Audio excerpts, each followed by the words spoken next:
તો આ તરફ જૂનાગઢ જિલ્લાના માંગરોળ તાલુકામાંથી ફરી ઝડપાયો સરકારી અનાજનો જથ્થો। આરેણા ગામ પાસે એક રિક્ષામાં ગરીબો માટેના અનાજની હેરાફેરી થતી હોવાની પુરવઠા વિભાગને બાતમી મળી હતી, જે બાદ વિભાગે વોચ ગોઠવી અને રિક્ષાને અટકાવીને તપાસ કરતા 46 કિલો ઘઉં અને 225 કિલો ચોખા સાથે કુલ 271 કિલો સસ્તા અનાજનો જથ્થો ઝડપાયો। હાલમાં વિભાગે અનાજ ભરેલી રિક્ષા સાથે કુલ 1.5 લાખ રૂપિયાનો મુદ્દામાલ જપ્ત કર્યો છે। પુરવઠા વિભાગે કરેલી કાર્યવાહીને કારણે સસ્તા અનાજનું કૌભાંડ ચલાવતા માફિયાઓમાં ફફડાટ ફેલાઈ ગયો છે।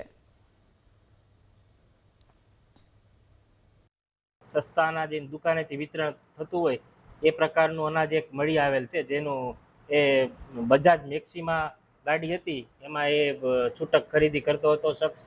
એને મેં પકડી અને જે વાહનની અંદર જે જથ્થો હતો એ સીઝ કરી અને અમારા સરકારી ગોડાઉન હોય ત્યાં જમા કરાવેલ છે અને વાહનનો પણ કબજો લઈ અને મરીન પોલીસ સ્ટેશન ખાતે વાહન પણ રાખેલ છે।